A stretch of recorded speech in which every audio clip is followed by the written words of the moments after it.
안녕하십니까. 하루의 경제 주식 마무리 경주마 이재용입니다. 오늘 말 힘차게 달려주실 분들 소개해드리겠습니다. 언제나 주식을 아주 재밌고 힘차고 위트 넘치게 소개해주는 분이죠. 장희성 팀장입니다. 어서 오세요. 안녕하세요. 네, 여러분 시장이 어렵고 힘들고 또 헷갈리고 그러시죠? 제가 시장에 몸담고 있으면서 항상 가슴속에 새기고 있는 말이 있습니다. 갈놈은 결국 간다. 여러분들 뭐 시장이 언제 반등을 할지 더 빠질지는 모르겠지만 여러분들 갖고 있는 포트가 결국 갈놈인지에 대한 고민이 더 필요하고요. 갈놈을 위해서 열심히 제가 칼을 갈고 있습니다. 가슴속에 새긴 얘기를 오늘 이제 털어놔 주실 거고요. 이번엔 시장이면 시장, 거시경제면 거시경제, 정말 경제계의 만능 엔터테이너라고 소개를 드리겠습니다. 박정호 명지대 특임 교수입니다. 안녕하세요. 안녕하세요. 박정호입니다. 제가 언젠가 이 프로 진행하다가 제가 갈놈이 될 것 같아서 이렇게 계속 나오고 있습니다. 가시면 안 돼요. 가시면 안 돼요. 네, 냉철한 분석으로 시장 이슈 핀 포인트로 아주 짚어주고 계시는 분입니다. 김웅 부장님 어서 오세요. 안녕하세요. 오늘은 바른 생각을 좀 심어드리고자 왔습니다. 열심히 한번 같이 달려보겠습니다. 예. 핀 포인트로 짚어주시는 분 이렇게 소개해드렸는데 다른 두 분을 뵈니까 젠틀맨이 아니라 먼저 오늘 이슈 짚어보기 전에요. 저도 잘 안 하다가 가상자산 쪽으로 한번 이렇게 가봤더니 요즘에 주식시장이 좀 이러니까 그쪽으로 돈이 간 거 아닌가 이럴 정도로 꿈틀꿈틀 거리는데 어떻게 보셨습니까? 해보니까 재밌으시죠? 아니 그게 재미요? 이게 시간 가는 줄. 그러니까 시간 가는 줄. 밤에 네. 잠자기 전에도 할 수 있고. 아니 화장실 가려고 일어나면 한번 이렇게 쳐다보고 가게 되는. 이게 그것도 그렇고 연휴 때 심심하잖아요. 또 연휴 때 또 그거를 또 우리 재미를 채워주는. 윷놀이 해야 되는데 그거 보고 있고 이거 어떻게 되는 겁니까? 글로 가는 거예요, 뭐예요? 일단 원래는 최근에 그 이제 미국의 금리가 올라가면서 주식시장과 같이 빠졌어요. 네. 근데 최근에 조금 그러게. 디커플링이라고 하는데 꿈틀꿈틀해. 시장은 아직 못 오르고 있는데 네. 가상자산이 조금 올랐었죠. 네네. 근데 뭐 지금은 또 조금 빠지고 있는 것 같아요. 근데 일단 어쨌든 우리가 그 갖고 있는 그 유동성이라는 거, 돈이라는 건 한정돼 있는데 네. 지금 우리가 주식시장하고 이걸 나눠 먹고 있지 않습니까? 네. 그래서 어쩔 수 없이 특히 또 MZ 세대들이 사실 주식시장보다는 네. 또 가상자산 시장을 좀 더 선호하는 경향도 글쎄, 있고요. 그런 것 같아요. 네, 그래서 약간 또 보완제 성격도 있기 때문에 네. 지금 가상자산이 먼저 디커플링돼서 반등을 좀 한다면 네. 약간 뭐 주식시장에는 안 좋은 이슈일 수도 아니 이게 변동성이 너무 커서 위험성이 있지만 또 금방 결과가 나오니까요. 네. 지난 주말 정도에 비트코인을 제가 4,500 정도 때 봤던 것 같은데 네. 어젠가 이렇게 보니까 5천 몇백 뭐 이렇게 돼 있더라고요. 맞습니다. 사실 그래서 비트코인에 그동안 많이 투자하는 즉 그 가상화폐에 많이 투자하시는 분들은 그 급변하는 그 시세 흐름에 대해서 네. 매력을 오히려 느끼는 계층들이 많아요. 네. 그렇기 때문에 우리가 주식 시장과 가상자산 시장을 구분해서 또 조금은 해석을 해야 되는데 우리가 흔히 뭔가 주식 시장에 대한 여러 가지 그 시장 위험성을 회피하기 위해서 해칭하기 위해서 가상자산에 분산 투자한다고 얘기를 이제 많이 하잖아요. 네. 언론에서. 네. 근데 이건 잘 생각해 보셔야 되는 게 주식시장과 가상자산을 같이 투자하는 사람이 동일 경제 주체여야지만 그 말이 성립하는 거예요. 근데 주식시장에서 가장 큰 자금을 운용하는 주체는 대부분 기관이에요. 맞아요. 개인은 오히려 적어요. 예. 우리나라도 마찬가지입니다. 예. 그런데 가상자산의 시장은 거의 80~90%가 철저히 개인이에요. 예. 그러니까 뭔가 인플레이션을 해칭하기 위해서 주식시장을 리스크를 벗어나기 위해서 이쪽으로 자금을 올라탄다? 그거는 경제 주체가 다른 사람이기 때문에 그렇게 해석할 수는 없는 부분이 많고요.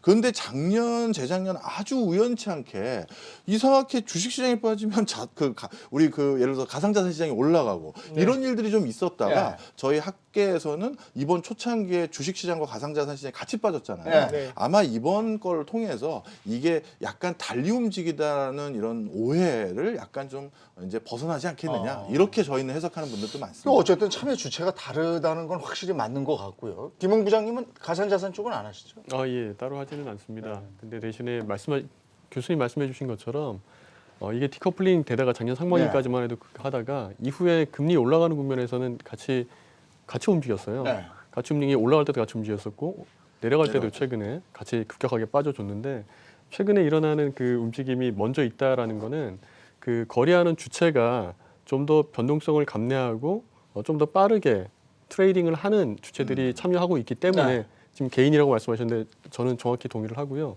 하다못해 가상자산은 외국인이 거래해도 개인입니다. 거기에는 기관 투자자들이 대규모로 투자를 하는 게 제한되기 때문에 네. 주식에 대비해서는 그런 면에서 보면 지금 디커플링 되는 건 저는 조금 구조적이라기보다는 참여 주체제에 따라서 네. 좀 흔들리는 흐름이 일시적으로 달라진 게 아닌가. 저는 조금 반대 의견이 있는데 그 우리나라는 아직 기관이 가상자산에 투자할 수가 없어요. 계좌 개설이 안 되니까 거래소 네. 개설이 안 되죠. 근데 뭐 미국이나 뭐 유럽의 이제 IB들은 이미 가상자산 투자를 시작을 했습니다. 네. 그래서 우리나라만 보면 이제 개인이 100%라고 할 수 있는데 이미 그 유수의 IB들은 가상자산에 대한 투자나 뭐 ETF도 준비를 하고 있고 네. 그래서 뭐 어쨌든 그 자금이 약간 이 가상자산으로 넘어오는 흐름은 당연히 있다라고 보고 있고요. 특히 이제 MZ 세대들이 봤을 때는 이게 기득권들이 갖고 있는 주식시장, 주식시장의 거부들은 다 기득권들이잖아요. 새로운 세상을 만들어 나가겠다는 게 사실은 메타버스고 그 안에서 쓰이는 뭐 통화가 가상자산이고 네. 그 안에 자산이 NFT인데 그쪽으로 조금 더 엣지를 주면서 갈 가능성이 네. 높다고 보기 때문에 또 약간 별도로 볼 필요도 예. 있겠다 생각을 하고 있습니다. 오늘 이슈에 앞서서 가상자산 시장이 꿈틀거리는 것 같아서 뭐 오늘 깊이 있게 토론을 하기보다는 한번 짚어봤습니다. 이번에는 데일리 이슈 한번 얘기를 나눠보죠. 엔비디아, 우리 서학개미들이 굉장히 많이 가지고 있는 종목이기도 합니다. 오늘 엔비디아 이슈가 있었어요. 뭐냐면 ARM 인수와 관련된 소식인데 인수가 성사되지 못했어요. 그 이유가 뭡니까? 이거는 앞으로 시장을 바라보실 때도 중요한 시사점이 있어서 같이 말씀을 네. 드리면요. 전 세계적으로 지금 어떻게 보면 시장 점유율이 거의 독점적인 지위를 가지고 있는 회사들의 이합 집산이 앞으로도 일어날 가능성이 네. 많습니다. 엔비디아하고 ARM 역시도 네. 이 두 회사가 합병됐을 경우 그래픽 칩 시장에서 거의 시장 점유율이 90% 이상을 이제 꽉 잡게 되거든요. 네. 그러다 보면 이제 이거에 대해서 많은 그 관련 당국, 그 다음에 기업들의 동의 아닌 동의들이 이제 있어야 되는데 이제는 이런 것들에 대해서 더 이상 동의를 안 할 가능성이 높습니다. 그리고 유럽에서 얼마 전에 우리나라 조선회사 두 군데 합병도 동의를 안 했단 말이에요. 네. 이게 전부 뭐와 관련냐 하면 우리는 그걸 그냥 하나는 조선업이고 하나는 반도체라고 보지만 그 네. 뒤에는 전부 이게 방위산업의 기초 부품 소재들에 해당되는 거예요.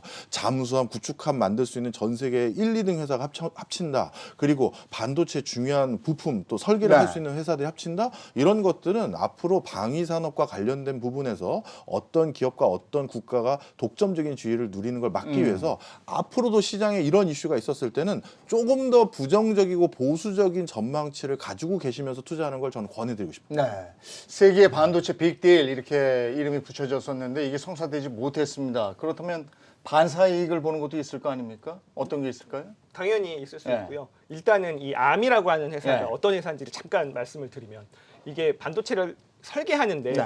우리가 원래 이제 CPU라고 하는 건 이제 인텔이나 AMD 걸 많이 쓰시는데 네. 이건 이제 X86 기반이라고 하고요. 암 기반은 이제 전혀 새로운 방식인데 그 기존의 X86이 성능은 굉장히 뛰어나나 열이 많이 나고 에너지를 많이 소모한단 말이에요. 그러다 보니까 PC나 노트북에는 맞는데 우리 이 모바일 기기에는 조금 저전력, 네. 저발열이 필요한데 그거에 최적화된 설계를 해주는 거거든요. 그러다 보니까 우리가 갖고 있는 모든 모바일 폰이나 태블릿 PC나 전 세계 20억 개의 디바이스가 다 암 기반의 네. AP로 지금 설계가 되어 있는데 이거를 만약에 엔비디아가 독점을 한다? 사실 있을 수 없는 일인 거죠. 그래서 애플의 그 이 AP도 암 기반으로 삼성도 퀄컴도 다 이걸로 만들고 있거든요. 근데 이거를 독점을 하려고 했기 때문에 당연히 인수가 안 될 거라고 시장에서도 이미 알고 있었던 거고요. 이러다 보면은 지금 그 X86 기반이 아닌 모든 반도체 설계는 뭐 다른 방식도 조금 있긴 해. 리스크 5나 이런 게 있긴 하지만 암 기반으로 해야 되기 때문에 지금 뭐 엔비디아뿐만 아니라 퀄컴뿐만 아니라 뭐 지금은 아마존도 테슬라도 다 반도체로 설계하려고 하죠. 그러면은 이제 그런 걱정 없이 엔비디아가 독점하는 걱정 없이 누구나 반도체를 설계할 것이고 그러면은 이거를 만들어주는 TSMC라든지 삼성전자도 굉장히 그거 좀 약간의 걱정에서는 물론 이제 시장이 예상은 하고 있었지만 그거에 대해서는 좀 걱정을 덜었다. 뭐 반도체가 누구나 설계하고 누구나 만들 수 있게. 그러면 국내 반사이익 종목의 기대감 이게 반영이 될까요? 저는 일정 수준은 반영될 거라고 생각을 하고요. 당연히 그 첫 번째 대상은 삼성전자가 될 것 같습니다. 예. 삼성전자도 지금 그 장사님께서 말씀해 주셨듯이 기존에 모바일에 들어가는 그 프로세서 AP를 만들어낼 때 ARM 기반의 IP들 지적재산권들을 써서도 만들었었단 말이죠. 네. 그랬을 때 이게 누군가한테 독점이 되는 순간 그게 다 비용 증가로 이어지게 되고 네. 경우에 따라서는 아예 개발을 처음부터 다시 해야 되는 이런 상황들이 펼쳐질 수가 있는데 그러한 것에 대한 리스크가 덜어졌다, 우려가 해소됐다라는 측면에서는 충분히 삼성전자 같은 기업은 국내에서 수혜가 받을 것이다 이렇게 생각을 하고 주가에도 일정 수준은 반영될 수 있다라고 생각을 합니다. 삼성전자가 반사이익을 볼 것이다 이러니까 참 기쁩니다. 아 예, 저도 기쁩니다. 예. 봐야죠. 잘 돼야죠. 많은 분들이 기뻐할 것 같아요. 무슨 이익이든 전 봤으면 좋겠습니다. 반사 이익이든 직접 아 이익이든. 글쎄 말이에요. 좀 꿈틀 좀 했으면 좋겠어요. 자 다음 뉴스 넘어갈게요. 바이오주들이 꿈틀거리고 있다. 이것도 역시 많은 분들이 바이오주 때문에 정말 고민들 많이 하셔서 꿈틀거리는 자체만으로도 기분 좋고 하시는 분들이 있으세요. 이거 어떻게 보십니까? 저는 그 가장 꿈틀거리는 바이오 주식 두 개를 하면 이제 삼바하고 SK 바이오팜 네네. 두 개를 꼽을 수 있는데요. 사실 JP 모건 그 바이오 컨퍼런스 네. 있고 나서 1월 달 초에 많은 바이오 주식들이 주목을 좀 받았었습니다. 네. 근데 그 뒤로 어떻게 됐느냐? 역시 금리 오르니까 먼 미래를 봐야 되는 바이오 종목들은 그 급격하게 네. 빠져나갔거든요. 그런데 지금 유일하게 조금 시장에 주목받고 있는 게 SK 바이오팜하고 삼성 바이오로직스인데 네. 이 두 회사는 온전히 말하면 순수 바이오 회사가 아니거든요. 약을 제조하는 제조 기반 바이오 회사라고 해야 되나? CMO라고 이제 하는 네. 그런 거기 때문에 이건 좀 결이 다르고요. 이 두 회사 말고 나머지 바이오 회사는 지금 이렇게 긴축 기조가 지속될 것으로 보여지는 과정에서 저는 아주 낙관하지는 않은 편입니다. 네. 여전히 힘든 요소들을 내재하고 있다. 네. 완전 낙관은 아니다. 꿈틀대긴 하지만. 네. 예. 오늘 또 삼성바이오로직스랑 SK바이오팜 둘 다 주가가 괜찮았어요. 네. 그러니까 뭐 일단 SK바이오팜은 실적이 오늘 발표를 했는데 상당히 잘 나왔고 삼성바이오로직스 관련해서는 뭐 진정한 반사수의 네. 반사도 아니고 온사수의 온사수의. 뉴스가 있었습니다. 네. 이 강력한 경쟁자 중에 중국의 이제 야오밍 바이오라는 네. 회사가 있어요. 이것도 이제 CDMO를 하는 회사인데 뭐 시가총액도 비슷했습니다. 네. 한때는 야오밍 바이오는 거의 100조 원이 넘었었기 때문에 더 큰 회사였는데 어떤 뉴스가 있었냐면 미국 상무부에서 그 미검증 리스트라는 거를 중국 기업들을 발표를 하는데요. 네. 33개 기업을 추가로 발표해서 총 175개 기업이 있는데 여기에 야오밍 바이오가 들어갔어요. 근데 이건 뭐냐면 미국에서 수출을 규제하는 겁니다. 대표적인 게 그 SMIC라고 하는 중국의 반도체 회사죠. 미국 장비 걔네한테 수출하지 마 이건데 네. 왜냐하면 미국의 핵심 장비를 수출했을 때 얘네가 이거를 제품을 최종적으로 어디에 소비를 하는지 우리는 모르기 때문에 네. 줄 수 없다. 이게 중국 군으로 넘어갈 수 있다 이런 건데 이렇게 되면 이 야오밍 바이오 회사도 그 리액터라고 하는 배양기를 미국 거 장비를 써야 네. 되는데 이걸 못 받게 되거든요. 이러면서 오늘 장중에 한 22% 넘게 빠지면서 거래 정지가 됐어요. 그러다 보니까 그 바로 경쟁자인 삼성바이오로직스가 장중에 8%까지 오르다가 네. 물론 한 4%대 네. 상승을 했습니다만 이런 것들을 보면서 사실 우리 중국 요새 너무 밉상이지 않습니까? 네. 뭐 말도 안 되죠. 이런 것들이 미중 그 갈등이 더 심해지고 네. 대중 제재가 심해졌을 때 바로 반사사를 받는 게 삼성바이오로직스였다. 네. 이렇게 좀 볼 수 있겠습니다. 근데 바이오에 물려 있는 많은 분들은 그런 바이오 주식이 이렇게 좀 꿈틀할 때 좀 털고 다시 좀 기다렸다가 다시 또 바이오 주식 뭐 좋은 게 있으면 떨어졌을 때 다시 들어가나? 뭐 이런 고민도 한번 해보실 거란 말이에요. 예, 예. 그런 시장의 분위기는 어떻게 보십니까? 저는 개인적으로 이게 기업을 좀 갈라서 생각을 해야 된다고 생각하는데요. 바이오라고 얘기할 수도 있고 헬스케어라고 얘기도 할 수도 있는데 그 섹터 전체에 속하는 기업들이 다 같은 일을 하는 건 아니고 그 중에서 과점화된 그 속에서 리더의 지위를 가지고 굉장히 굳건하게 성장해 나가고 있는 기업들이 또 별도로 있단 말이에요. 네. 그래서 대표적인 기업이 삼성바이오고 이번에도 지금 그 중국 기업이 규제를 받으면서 그 중에 하필이면 글로벌 CDMO 리더로 이제 우뚝 서려고 하는 기업이 같은 강력한 경쟁사가 제재를 받게 되면서 반사수혜를 받을 수 있다라고 말씀해 주셨는데 저는 깊이 동의를 하고 네. 그거 아니라도 삼성바이오는 구조가 굉장히 좋았습니다. 과점화된 구조에서 CDMO를 제대로 할 수 있는 기업이 글로벌리 한 4개 정도밖에 없습니다. 네. 베링건 인겔하임이라든지 론자라든지 그리고 우리 삼성바이오라든지 네. 아니면 우시라든지 이런 기업들 중에서 하나가 강력한 경쟁력가 떨어져 나갔어요. 그러면 그 누군가는 나머지를 가지고 파이를 나눠야 될 텐데 그 파이가 계속 성장하는 파이였다고 하면 그 나누는 몫이 더 향후에 커질 수가 있는데 삼성바이오는 지금 4공장 발표하고 나서 캐파가 또 여기서 50%가 더 늘어나요. 네. 36만 리터가 54만 리터가 됩니다. 그래서 그런 그 캐파가 증설됐을 때 고객사들을 안정적으로 더 확보할 수가 있고 하다못해 마진 스퀴즈도 덜 당할 수가 있고 여러 가지 측면에서 긍정적이기 때문에 이럴 때일수록 파이프 하나하나에 일희일비하는 그런 네. 기업들도 좋을 수 있으나 이런 안정적인 구도에 있는 기업들이 주가가 떨어졌을 때 시장 분위기 때문에 주가가 크게 못 올랐을 때 그때 뭐 사시거나 아니면 네. 버티고 계시는 거는 좀 합리적으로 좋은 선택이 아닌가. 그럼 이렇게 봐요. 그냥 이런저런 소문으로 이거 좋대 해서 바이오 주식을 산 분들과 네네. 아주 안정적으로 우상향하는 바이오 주식을 가지고 있는데 지금 시장 분위기 때문에 빠진 게 있다면 네네. 그래프 분석을 좀 잘 하시고 네. 기업 평가를 잘 하셔서 네네. 지속적으로 우상향일 것 같은 주식을 내가 가지고 있다면 네. 견디시는 거예요. 그렇죠. 그리고 네네. 소문에 그냥 샀어. 네. 그래서 이게 들쭉날쭉하는 주식이었다면 네. 지금 꿈틀할 때 어느 정도 정리를 하고 다음 그렇죠, 기회를 그렇죠. 보는 것도 방법이다. 이렇게 네네. 정리하면 되겠습니다. 아니 지금 그걸 하려고 경주말 계속 보는 거 아니에요? 이게 소문에 사면 안 됩니다. 네, 그렇게. 아니, 사람인데 왜 소문으로 다닙니까? 네. 저한테 그 소문이 들렸을 때는 이미 끝난 소문이더라고요. 특히 좀 전에 삼성 바이오로직스가 4공장 말씀하셨는데 네. 이게 굉장히 중요한 시그널이 있어요. 네. 우리가 바이오 회사들 중에서도 지금 긴축 기조가 돌아서면 어려워진 회사들이 굉장히 많습니다. 네. 이 먼 미래를 보고 어떻게 보면 로또와 같은 인더스트리거든요. 네. 그런데 이런 회사들 중에서 과거의 약을 바탕으로 어떻게 보면 회사를 유지하고 있던 회사들이 이거 겨울이 당분간 계속될 것 같다. 긴축 모드로. 네. 이렇게 하는 회사들이 첫 번째로 정리하는 건 R&D 부서가 아니라 생산 캐파를 줄여요.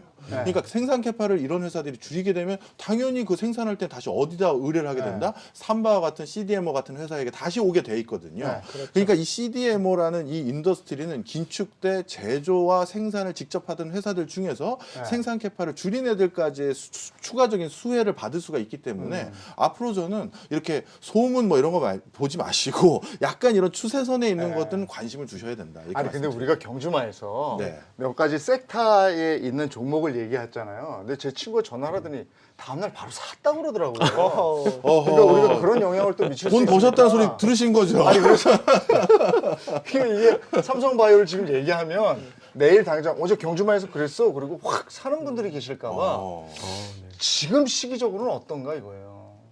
10년 보면은 너무 좋죠. 시기적으로 네네. 10년을 바라보고 사시면 10년을 바라보고 시기적으로 괜찮다. 네네. 오래 10년을 바라보고 10년을 가지고 있지 못할 주식은 하루도 가지고 있지 아. 말라는 워런 버핏의 야, 명언이네요. 말씀처럼. 그래서 예, 예. 내일 샀다가 네네. 모레 팔려면 사지 말고. 그렇죠. 그거는 누구도 모르죠. 네, 솔직히. 알겠습니다. 자 그렇게 참고하시면 될 것 같고요. 자 다음으로 갈게요. 리오프닝 관련주 쭉 올랐어요. 그럼요. 어제도 저희가 이제 식음료에 관련해서 얘기했거든요. 식음료 관련주를 포함해서 리오프닝 관련주에 대한 얘기를 좀 해주셨으면 좋겠네요. 네, 사실 이제 코로나19에 대해서 많은 국가들이 네. 조금 표현이 좀 거칠 수도 있습니다만 저는 그렇게 느끼고 있습니다. 이제 내려놓은 국가들도 많은 것 같아요. 더 이상 방역 당국에서 소화할 수 있는 캐파 이상의 확진자와 검진을 요청하는 사람들이 늘고 있다 보니까 네. 이거는 이제 국가가 선택할 수 있는 수준을 넘어서서 우리도 이제 위드 점점 코로나로 그죠? 가는 것 같아요. 예, 예. 그러면 자연스럽게 사람들이 이 코로나를 대하는 수위도 국가나 아니면 방역 당국에서도 엄중하게 다루지 않는다면 네. 어떻게 보면 조금 독감 수준으로 체감하는 분들이 많아지고 사회도 그런 걸로 시스템이 바뀌어갈 겁니다. 네. 그래서 저는 이 리오프닝 주가 뭐 오미크론 다음에 또 다른 이슈가 있으면 이제 뒤 섞이고 다시 네. 뒤로 퇴보하는 게 아니라 이제는 조금 우리가 좀 관심을 더 진중하게 쳐다봐야 되는 게 아니냐. 리오프닝 주 이건 흐름으로 좀 더 가지 않을까. 저는 그렇게 보고 있습니다. 네. 근데 어떤 분들은 또 많이 반영된 거 아니야? 이런 분들도 있고.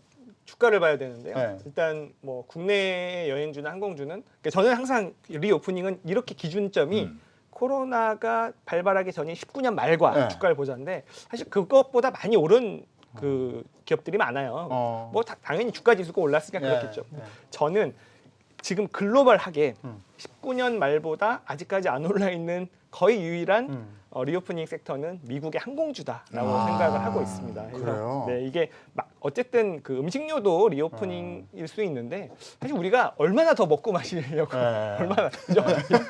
사실 우리가요 이게 이미 많이 먹고 마시고 있습니다. 은근히 그죠? 이게 뭐 아주 막 10명, 20명 못 만나서 그렇지. 네. 근데 미국의 항공주들은 아직도 고점까지 가려면 한 30, 40% 정도 올라야 되는데 마지막이 여행이 아닐까 싶어요. 네. 그래서 이게 일단 국경을 개방하면 성인들의 해외여행은 굉장히 활성화될 것이고 이제 우리 아직 근데 아이들이 아직 백신을 못 맞았잖아요. 네. 그래서 국경 간의 백신 패스가 없어지면 방역 패스가 없어지면 이제 가족 간의 여행까지 한 네. 2년 정도 되면 다시 활성화되지 않을까. 근데 왜 하필이면 미국의 항공주라고 이렇게 국가를 딱 찍어요? 뭐 전 세계 항공주들이 있겠지만 우리가 투자를 할 수 있는 네, 뭐 여러 이제 주변 국가들과 미국 시장을 봤을 때 뭐 딱 그것만 봤습니다. 네. 19년 코로나 발발 전 대비 주가가 아직도 밑에 있는 그렇기 때문에 미국 뭐 항공주가 항공주를 그렇다. 그래서 보고 있습니다. 예. 근데 이게 이제 어쨌든 꿈틀하면서 쭉 올랐어요. 국내도 마찬가지고. 네네. 이게 어느 정도 갈까요? 이게 그 투자 호흡을 얼마나 길게 가져갈까 짧게 가져갈까의 문제일 것 같은데요. 단기 바닥에서 만약에 트레이딩 목적으로 사셨던 분들이라면 이게 숫자로 나오기까지 예를 들어서 리오픈이라고 얘기하려면 이게 계절성 독감으로 인정을 해서 그렇게 관리를 해서 다 풀어주는 이런 걸 상상을 하고 계신데 실제로 지금 그 확진자 수가 급격히 올라왔으면 당연히 치명률 자체는 크게 변동하지 않더라도 네.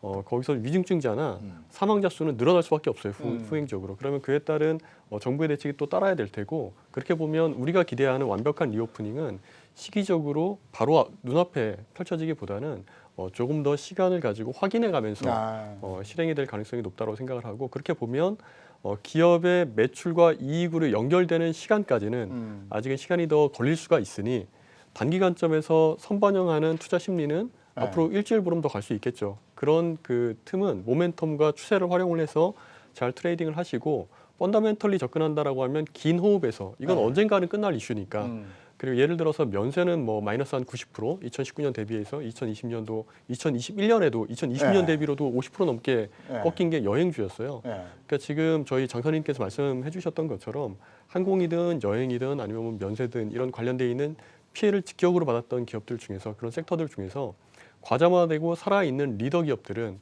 눈여겨보셨다가 긴 호흡으로 접근하시면 좋은 성과가 얻으시지 않을까 이렇게 생각을 합니다. 어제 저희가 경제마 방송하면서 그 석유의 종말에 대한 얘기를 했어요.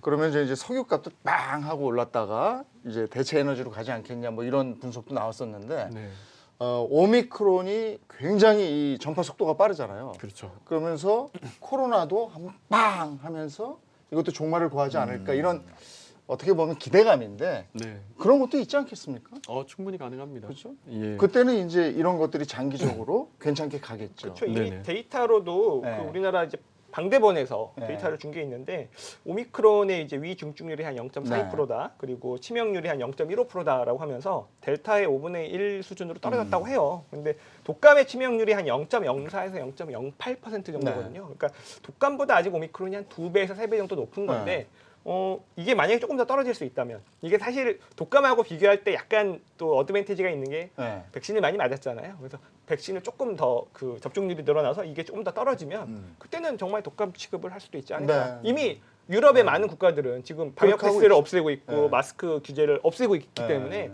저희도 결국은 따라가지 않을까. 다만 그들은 이미 오미크론의 정점을 찍고 다 내려오고 있고 미국 포함해서 근데 우리는 아직 그게 올라가는 추세가 있으니 그게 올라갔다가 꺾이는 순간에는 저희도 분명히 리오프닝 아마 시작할 거라고 보고 아니 그래서 우리가 지금 아직까지는 이게 아니잖아요. 지금 뭐 3만 6천 명씩 막 나오고 하루에 이러는데 그래서 자가 진단 키트가 지금 활용되고 있지 않습니까? 근데 그 자가 진단 키트 만드는 회사 확 올라갈 줄 알았거든요. 근데 아니더라고요. 이거 왜 그래요?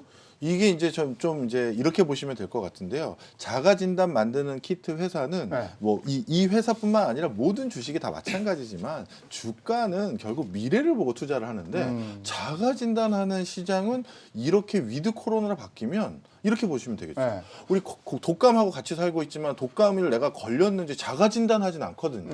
그냥 그게 독감이 걸리면 이제 치료제 먹거나 이렇게 해서 낫는 거거든요. 아니면 그냥 예방 주사를 미리 맞든지 이렇게 되다 보니까 그 단계를 그냥 점핑할 가능성이 네. 많아지는 거죠. 그래서 이거는 어찌 보면 이제 이 자가 진단의 시장은 네. 줄어들고 오히려 이제 치료제나 이런 것들을 좀 더 생산하는데 좀 더 포커싱이 될 수 있으니 네. 좀 전에 우리가 얘기 나눴던 삼성 바이오로직스나 이런 거는 오히려 더 주목도가 높아지는 네. 그렇게 코로나의 변화와 관련해서 해석하는 게 좋습니다. 맞아요. 그래서 우리 대표 기업이 우리가 스스로 작아진다는 뭐 SD 바이오 센서가 네. 있고 또 PCR 검사의 대명사인 시젠이 있는데 음.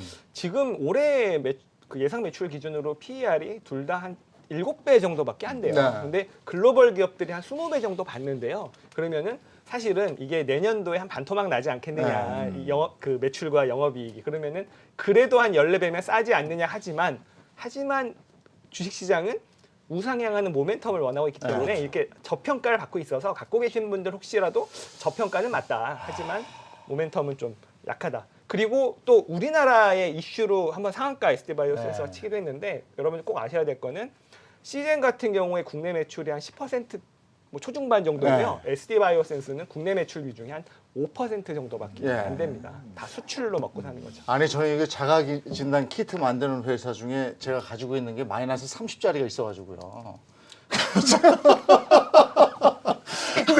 이게 숙연해지네요. 자가 진단 키트가 이렇게 더 좀 쓰임이 있으면 좀 갭을 줄일 수 있잖아요. 일단 본인이 일단 좀 계속 매일 많이 하세요. 하세요. 저희도 좀 나눠주시고 자 이거 지나갈게요. 야놀자 이슈가 있더라고요. 야놀자도 이게 대표적으로 이제 그거 아닙니까? 그죠? 리오프닝이죠. 예, 예, 리오프닝이죠. 자, 여기서 또 중요한 게 있습니다. 예. 우리가 반도체, 그다음에 신재생 에너지, 메타버스 같은 종목들은 이제 시장이 점점 커져가요.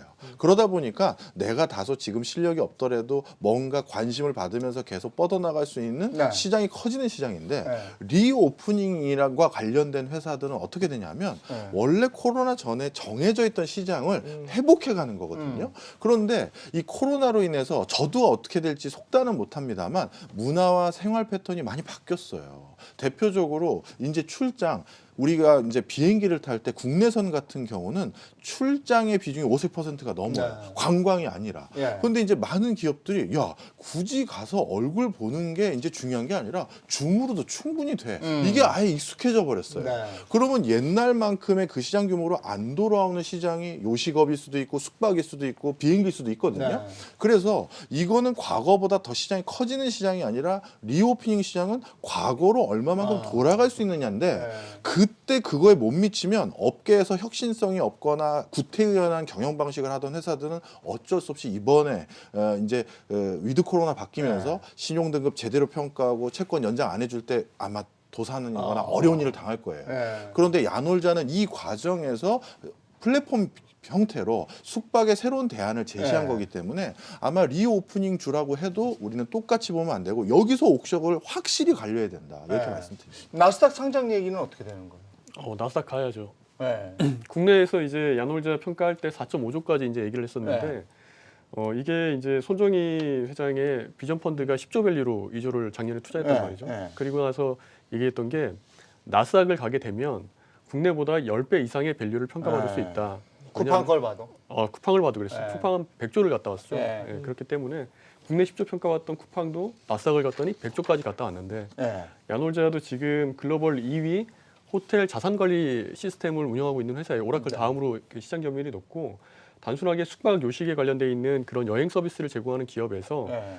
이런 데이터 활용을 통한 호텔 자산관리 시스템이라고 하는 그 시장에 어떻게든 글로벌 2위 기업으로서의 새로운 성장 동력을 키우려고 하는 네. 그래서 광고할 때도 이제는 더 이상 연예인들을 쓰는 게 아니라 야놀자 테크놀로지로 이제 광고 카피를 따고 그렇게 이제 나가고 있는 상황이라서 나스닥 진출하는 거는 저는 충분히 극단적인 시도라고 생각을 합니다. 진출하면 그렇게 획기적으로 네네네. 확 꽃을 피울까요? 예, 그렇게 생각을 하는 게 미국에서 굳이 상장을 하는 이유는 지금 야놀자가 그 M&A를 통해서 꾸준히 성장하고 있는 중이에요. 쿠팡도 그랬었고 네. 기존에 있는 그 성장하는 회사들 대부분이 그래 왔는데 야놀자의 비즈니스 모델 자체가 지금 그냥 여행을 단순히 중개하는 쪽에서 네.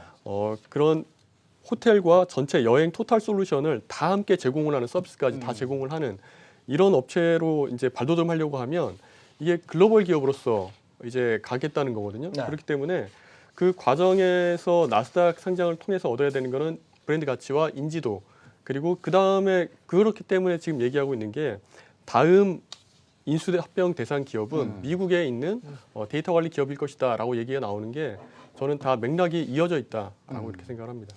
야놀자 관련 주식들 있잖아요. 네네. 그런 것들도 한번 분석해 주실 수 있어요? 야놀자 지분을 갖고 있는 네. 뭐 SBI 그 인베스트먼트나 뭐 한화 네, 네. 관련된 기업들이 네. 뭐 지분을 조금씩 갖고 있더라고요. 네. 근데 당연히 야놀자가 이제 그 나스닥에 뭐 상장을 추진한다든지 이런 얘기가 나올 때 한번 들썩일 수는 있을 것 같아요. 아. 근데 이제 그런 것보다는 일단 우리가 야놀자가 정말 성공할 수 있는지 좀 네. 잘 봐야 될 것 같은데 쿠팡보다는 분명히 좀 가능성이. 좀 우호적이죠. 왜냐하면 쿠팡은 다들 망한다 그랬어요. 네. 근데 정말 그 손정희 씨가 돈을 그냥 뭐 밑빠진 독에 쏟아붓는다고 했는데 네. 이게 보여준 거죠. 돈을 쏟아부어서 투자를 하면은 그거를 이겨낼 수 있다는 걸 보여준 건데 아까 말씀드렸던 그런 뭐 호텔 그 데이터를 통해서 호텔 관리 시스템이라고 하는 야놀자 클라우드를 출범했죠. 네. 그게 결국에는 핵심의 키인 것 같고요.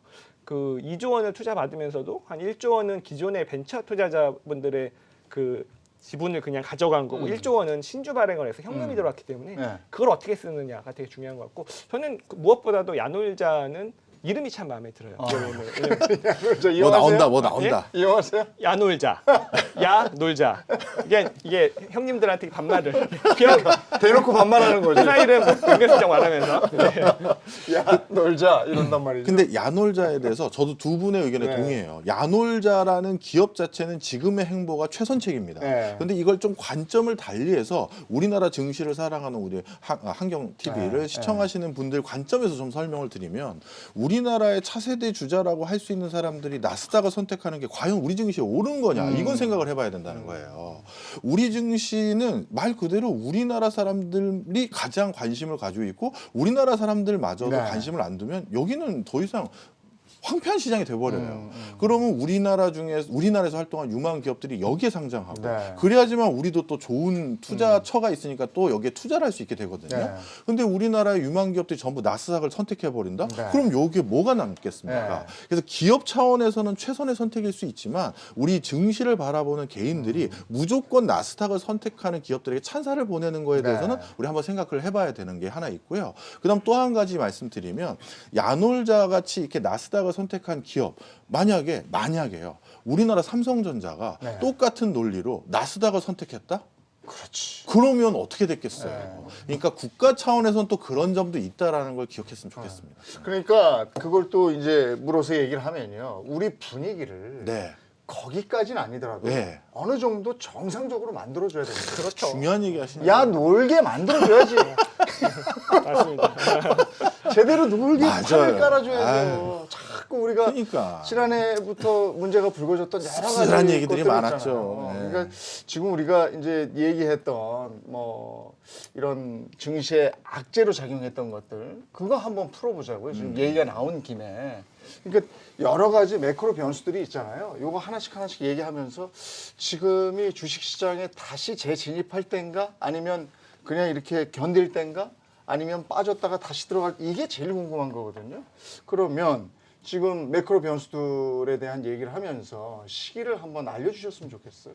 사실 오늘 방송 끝나고 우리 정 팀장님께 시기를 물어보러 왔는데 저한테 그걸 저는 사실 요즘은 저는 지금 제 개인 상황을 네. 말씀드리면 개인 투자자로서 관망을 좀 하고 있어요. 네. 아직 돌출될 악재들이 너무 가시지 않은 상태에서 이렇게 대세 상승이 아닐 때는 약간 기다리고 있어도 어떨까 싶어서 현금 비중을 좀 가지고 있는 편이고요. 뭐 우크라이나 사태 같은 경우 올림픽 끝나고 또 무슨 일이 있을지 모른다는 소문도 많고 그밖에 여러 가지 공급망 교란도 아직 해결된 것도 아니고 그리고 긴축 규모에 대해서도 정확한 스탠스가 아직 안 나왔고 그래서 저는 좀 기다리고 있는 편이다 이렇게 말씀드리고요.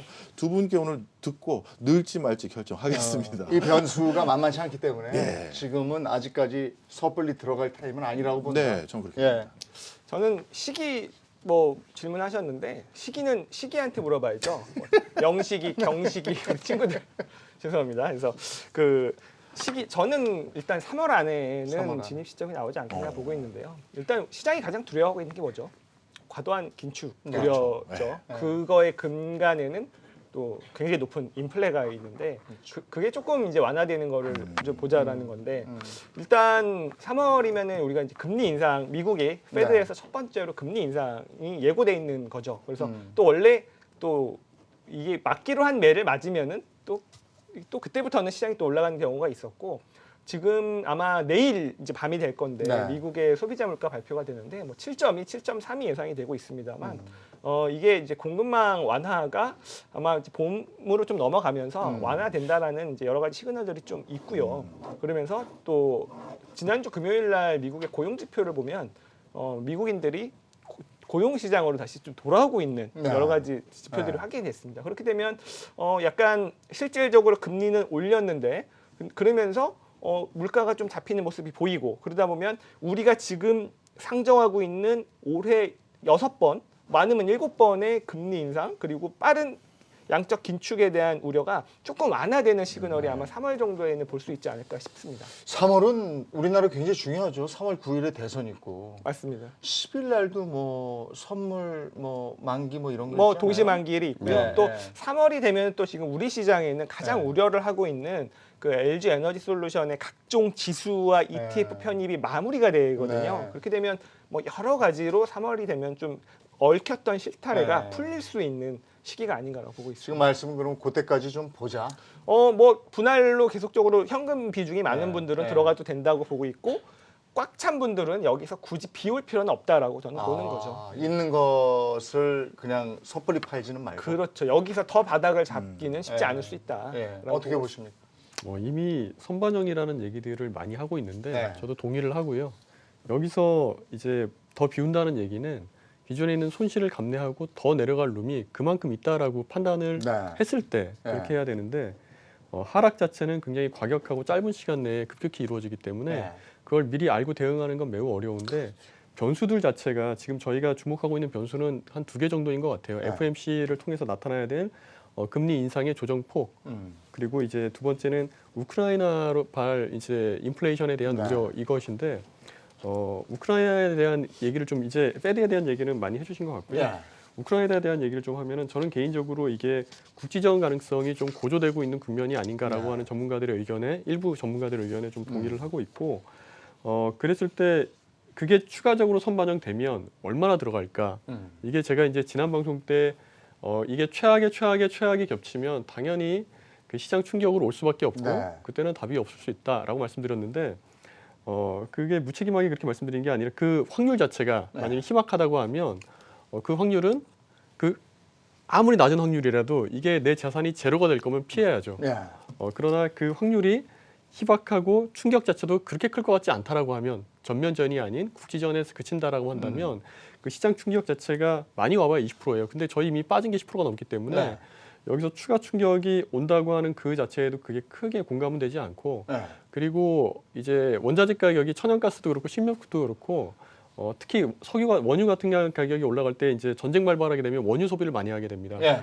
탱크들이 이제 천연가스를 넣지는 않으니까. 지금도 비싼데 네네. 더 오른다는 거잖아요. 네네 그런 우려 때문에 지금 에너지 가격과 식료품 가격이 같이 올라가고 있는 국면이 인플레이션. 있는데 특히 유럽이 그게 네. 이제 심각한 상황이고요. 그런 부분들이 오히려 거꾸로 이게 해소되면 어디까지 내려가고 어디까지 해소되면. 기존에 우려했던 부분들이 완화될 수 있을까?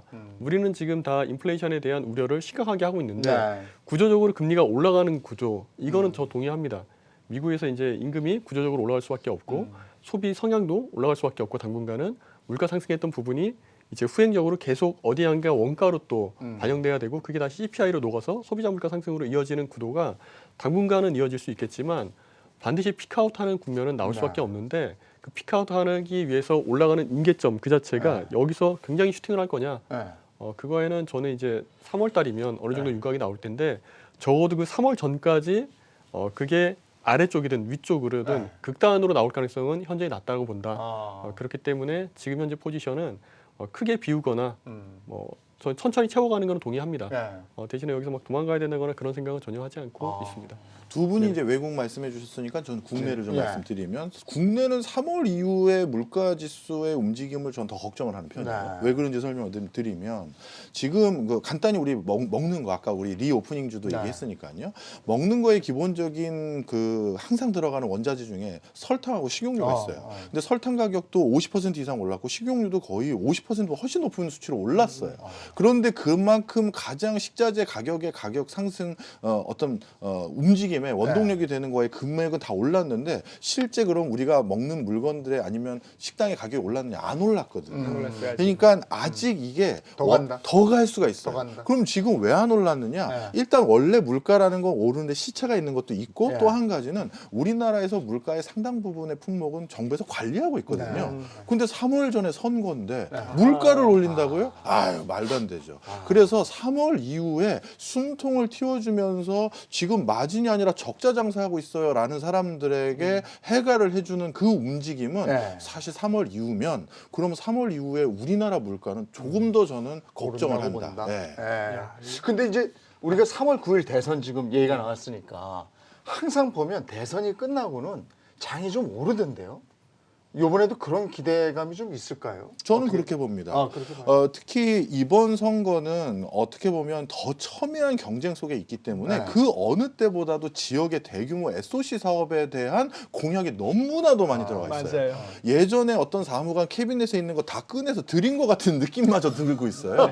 그래서 저는 지방을 바탕으로 해서 여러 가지 건설 경기라든가 토모 그거와 관련된 여러 인프라 사업들의 네. 주가들이 상당히 많이 움직일 가능성도 있고 요거는 부동산에도 약간 호재로 작용할 가능성이 있는 거죠. 네. 부동산에 호재면은 사람들이 또 깜짝 놀라는 거 아닙니까? 그래서 오르는데 걱정이 더 돼요. 오른다고? 그래서 이렇게. 걱정이 돼요. 어. 분명 공약의 일부 규제 풀어주기로 했었고 네. 그리고 지방에는 뭐 건설해주겠다, 뭐 놔주겠다, 뭐 개발해주겠다라고 했는데 그게 다 부동산 경기와 연결되는 그게 거잖아요. 공급을 늘리는 거라고 뭐 그런 공급 늘리는 게 개발인 거잖아요. 참 이거 어떻게 될지 모르겠는데 걱정이 많습니다. 예. 아니 그래서 시장의 우려는 뭐냐면 선거가 끝나면 바짝 오르는 걸 우리가 봤기 때문에 네. 그럼 바짝 올랐다가 2,400선까지 떨어진다 이런 공포를 얘기하는 사람이 있어서 어떻게 보세요? 일단 떨어질 때는 어디까지 떨어질지는 사실 아무도 모르기 때문에 최근에 저희가 2,600을 살짝 깨고 왔을 맞아요. 때도 어. 그때도 설마 깨겠어라고 그러니까. 하는데 깨고 왔거든요. 그래서 네. 중요한 거는 2,400을 갈 수도 있죠. 근데 중요한 건 거기서 머무르느냐. 저는 2,400을 만약에 한번 지금 2차 하락이 오더라도 저는 다시 뭐 2,800? 간다? 예, 다시 이 선으로 지금보다 조금 더 네, 높은 네, 선으로 회복하지 않을까 보고 있습니다. 어떻게 보십니까? 2,400이면은 PBR 0.9배 수준인데 그걸 하회하는 수준이거든요. 저는 그렇게 되면은 빚내서라도 사야 된다. 이런 생각을 좀 가지고 오히려 있습니다. 기회로 잡아라. 예, 예. 기다리고 있는 분들이 있을 네. 수도 맞아. 있죠, 오히려. 네네. 오히려 그때가 기회니까 그때는 그리고 요즘에는 그 증시가 자꾸 이제 혼란스럽고 이러니까 네. 대안 투자를 찾는 분들도 많더라고요. 그래서 아까 우리가 가상자산 얘기도 잠깐 했지만 그리고 또 하나 각광받는 게 리츠 분야 쪽인 것 같은데 어떻게 보십니까? 예, 어떻게 보면 이제 부동산이나 이런 것들에 대한 네. 투자를 대체하거나 우회해서 할 수 있는 방법들이 이제 좀 더 주목받기 시작하면서 그리고 증시에 대한 관심이 약간 주춤한 사이에 네. 그쪽이 역시 안전하구나 대세 상승이구나 하는 움직임이 일부 가는 건 있습니다. 하지만 저는 이게 뭐 계속될 거라고 보여지진 않고요. 우리나라 투자 패턴상 그냥 주식으로 돈 벌어서 내 집 하나 장면하고 다시 주식으로 오는 게 일반적이거든요. 네. 저는 그냥 그 정도 생각해요. 왔다 갔다 할 거다. 네, 네, 예, 그럼요. 예. 네. 그냥 그러니까 리츠가 이제 대안 상품으로 많이 각광을 받고 네. 있는데 근데 리츠 투자하면서 가장 또 우리가 주목해서 봐야 될 거는 이제 배당률이죠. 리츠는 임대료를 그대로 90% 이상을 배당을 해주기 때문에 우리가 그거를 받는 건데 물론 그 이제 주가가 올라가는 것도 있지만 지금 일단 그 미국의 가장 대표적인 그 리츠 ETF가 VNQ라고 있습니다. 이제 벵가드에서 만든 건데요.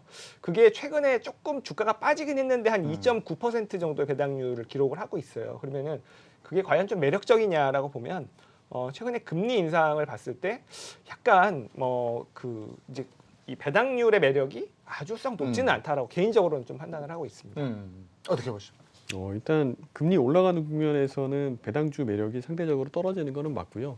그 외에 이제 자산 가격이 올라가서 기업 자체의 가치가 올라가는 이런 리츠들은 괜찮다고 생각을 합니다. 뭐 대표적으로 미국 상업용 부동산의 이제 대표 리츠가 이제 리얼티 인컴이라고 있는데 해당되는 그 주식만 하더라도 6,500개의 부동산을 보유하고 있어가지고 굉장히 상업용 부동산에서는 포트폴리오가 광범위하게 잘 퍼져 있고 이게 전년 대비 그 가치가 부동산 가격 자체가 10%가 넘게 올랐어요. 네. 그러면 이런 것 같은 경우에는 일정 수준 방어력이 있으니 네. 이러한 리츠는 괜찮다고 생각을 합니다. 배당 수익률이 유지가 되고 자체 가치가 올랐으니 그 주식의 가치 자체는 올라야 되는 상황이니 이런 것들은 일정 수준 방어하면서 되겠지만 배당만 놓고 봤을 때 배당 매력만 예를 들어서 최근에 가장 많이 빠졌던 리츠가 헬스케어 쪽하고 데이터 센터 쪽이에요. 네. 데이터 센터 쪽은 상업용 부동산 가격이 올렸다 해서 임대료를 올릴 수가 없어요. 왜냐하면 단연간 계약으로 월 단위 또는 연간 단위에 일정액으로 그 고정가 계약을 한단 말이죠. 그 기업들과 장기 계약을 애초에 세팅을 할 때 그러면 가격 변동 자체를 하기가 쉽지 않은 상황인데 오히려 비용은 다 오르고 있는 상황. 이렇게 되면 당연히 해당되는 매력이 떨어지겠죠. 그동안 주가가 많이 올랐었다라고 하면 오히려 더 하락할 수 있는 여지가 되니까 그런 리츠들이 많이 빠졌는데 거꾸로 시장 상황이 반전된다고 하면 이런 리츠들에는 오히려 관심을 가져야 될 거고 그러나 당분간 그렇게 반전되기에는 단기간에 이루어질 가능성이 낮다고 하니 리츠를 가더라도 배당 수익률 매력도가 아주 높거나 아니면 자산 가치가 함께 늘어날 수 있는 그런 리츠들을 대안 자산으로서 변동성이 커질 때 그 대안으로서 가져갈 만하다 이렇게 생각을 하고 아예 그냥 그 시청자분들 제일 원하시는 게 종목 딱딱 이렇게 네. 리스트업 해드리는 거잖아요. 네. 나오나요? 이게 좋은가요? 추천이라고 하기는 좀 그렇고요. 네. 그냥 제가 관심 있게 평소에 보고 있는 이런 상황에서 이렇게 대응할 수 있고 이런 그 유니버스라고 생각해 주시면 좋을 것 같아요. 리얼티 인컴은 말씀드렸어요. 지금 국면에서는 자산 가격도 올라가고 그리고 배당 수익률도 4%대가 유지되고 있기 때문에 나름대로 이제 괜찮은 대안이다 생각을 하고 그리고 아까 말씀드렸던 데이터 센터가 만약에 시장 상황이 반전이 돼서 오히려 많이 빠졌던 이런 그 리츠들에게 좀 기대가 가는 그 국면이 된다고 하면 그때 살만한 거는 당연히 뭐 아메리칸 타워나 에키닉스나 뭐 디지털 리얼티 이런 걸 말씀하시겠지만 그걸 다 한 번에 살 수 있는 ETF가 또 있습니다. 티커가 이제 VPN이고요. 네. 글로벌 X에서 하는 데이터 센터 리츠라고 있어요. 글로벌 X 데이터 센터 리츠. 그래서 분산 투자를 하시겠다고 하는 분들한테는 좀 매력적일 것 같고 국내에도 좀 괜찮은 리츠들이 있어요. 네. 국내에서도 이제 인플레이션 해지가 가능한 게 JR 글로벌 리츠라고 하는 거를 제가 상당히 좋아하는데 네. 왜냐하면 이게 배당 수익률이 7%가 넘습니다. 그래요? 상장할 때 8% 타겟으로 만들어졌었고 이야. 이게 재미있는 게 국내 리츠이지만 국내에 센데? 상장은 했지만 안에 들어있는 자산은 지금 벨기에에 있어요. 이제 벨기에 브뤼셀에 EU 본부가 있는데 거기 이제 펜타곤 사이트에 있는 벨기에 정부가 임대하고 있는 33년까지 책임 임차기 때문에 빼도 박도 못하는 네. 낙장불입인데 이게 그 CPI를 반영하게 됐어요. 네. 벨기에 헬스 인덱스가 벨기에의 소비자 이제 물가 인덱스입니다. 그래서 소비자 물가 지수를 반영해서 임대료가 꾸준히 올라가는 구조이기 때문에 이 배당 수익률 자체는 유지될 가능성이 높고 지금 현재 그 액면가 5,000원짜리가 5,300원 선에서 거래되고 있거든요. 네. 나름대로는 좀 매력적이다. 이렇게 이제 개인적으로 생각을 합니다. 그리고 7, 8%는 뭐 어마어마한데. 네. 네. 그리고 이제 가장 그 방어력이 높은 건 아무래도 인프라니까 인프라 투자 확대되고 하면 그런 기회들도 많을 텐데 맥쿼리 인프라가 우리나라에서는 맥쿼리 이제 인프라. 대장으로서 뭐 시가총액도 한 5.6조 정도 되고 배당 수익률도 현재도 5%대입니다. 그렇기 때문에 이런 것들은 좀 어느 정도 방어력도 있고 배당 매력도 있으니 이런 국면에서 만약에 대안으로 생각하겠다. 안전자산 비중으로 현금 대신 활용하겠다라고 하시면 좀 활용할 만하지 않을까 이렇게 생각을 합니다. 맥커리 인프라는 많이 하죠. 많이들 하시죠. 지금 저도 부장님 의견에 인정성도 전적으로 동의를 하는데요. 이제 하나 첨언도 드리면 유럽의 이제 리츠 상품의 네. 어떤 수익 모델하고 국내를 기반으로 한 리츠 어떤 상품이 있다고 하면 이거는 좀 차별을 두셔야 됩니다. 유럽은 저도 브리셀이나 이런 거는 그런 모멘텀이 흐름이 있을 거라고 보여져요. 근데 국내는 어떤 흐름이 있냐면 우리가 이제 리츠 상품의 제일 중요한 게 임대 수익률이란 말이에요. 근데 이게 아주 독특한 게 있어요. 네. 불황일 때 창업률이 훨씬 더 높아요. 왜냐하면 불황일 때는 누군가가 퇴직해서 사업을 해야 되고 마침 그때 불황을 극복하기 위해서 대규모 유동성이 나와 있거든요. 네. 그러니까 이번 코로나19 때도 얼마나 많은 주변에서 창업 붐이 일어났습니까? 예. 자, 그럼 창업을 많이 했다? 오피스 얻어야 되거든요. 네. 그래서 공실률이 낮아져요. 불황일 때 오히려. 그리고 나서 불황이 지나고 나면 오히려 공실률 그때 높아집니다. 그렇군요. 네. 따라서 우리나라의 기조는 그렇게 흘러갈 가능성이 많은데 유럽은 지금 전 세계 긴축 기조에서도 가장 뒷순위에 있는 네. 게 유럽은 아직 긴축을 얘기할 수준이 아니거든요. 그러니까 유럽은 아까 말씀하신 데 저도 동의를 하지만 국내 공실률은 조금 다른 움직임일 수 있다. 기억을 해주세요. 자, 오늘 대한투자 리츠 부분까지 한번 살펴봤습니다. 경기 방어주 관련해서도 얘기를 좀 나누려고 했는데 그건 다음 시간으로 미뤄야 되겠고요. 오늘 풍성한 얘기 나눠주셔서 고맙습니다. 예, 경주마 내일 다시 찾아뵙겠습니다. 고맙습니다. 감사합니다. 감사합니다.